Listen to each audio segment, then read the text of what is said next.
Welcome to कानून का दरवाजा। आज के इस एपिसोड में मैं आप सभी को जानकारी दे रहा हूं कि किस परिस्थिति में कोई भी व्यक्ति धारा 145 दंड प्रक्रिया संहिता के अंतर्गत मुकदमा दायर करने के लिए मजबूर हो जाता है। इस तरह समाज के कुछ ऐसे पीड़ित व्यक्ति होते हैं जो वर्षों से अपने जमीन पर दखलकार हैं। उनके नाम से वैध कागजात है, दस्तावेज है और वह जमाबंदी रैयत भी हैं। उनके नाम से लगान रसीद भी निर्गत होती चला आ रहा है।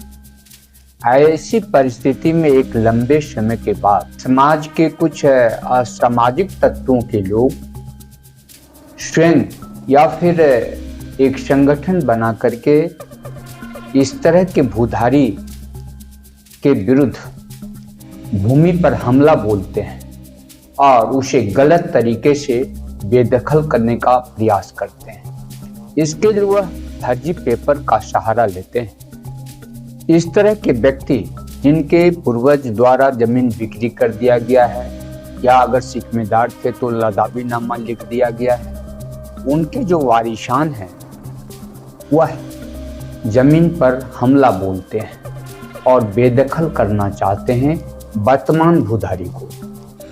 ऐसे में वर्तमान भूधारी के पास कोई विकल्प नहीं रह जाता है कि वह धारा 145 दंड प्रक्रिया संहिता का मुकदमा न्यायालय में दायर करे।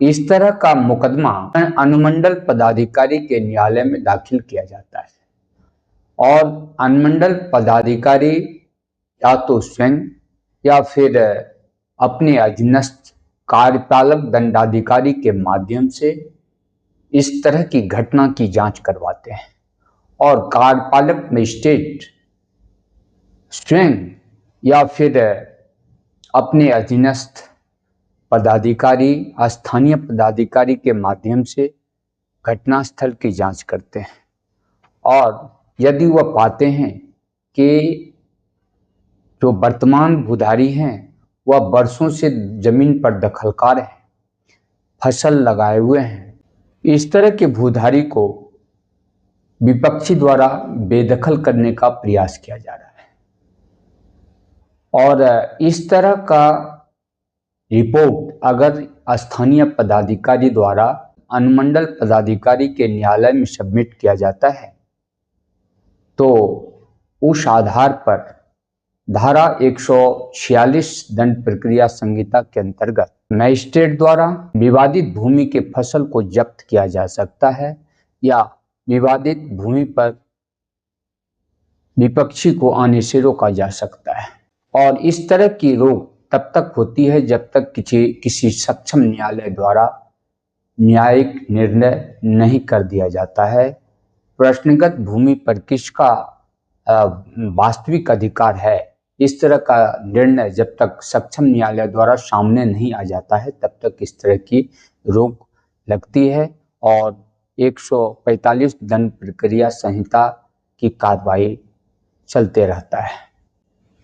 और यदि मजिस्ट्रेट द्वारा यह निर्णय लिया जाता है कि विपक्षी का आधार बेबुनियाद है, निराधार है, तो वह इस तरह प्रार्थी के पक्ष में निर्णय देते हैं तथा विपक्षी द्वारा की गई गलत कार्रवाई पर रोक लगाते हैं। आज के इस एपिसोड में बस इतना ही। फिर अगले कानूनी जानकारी के लिए आप हमारे चैनल के साथ बने रहें। धन्यवाद।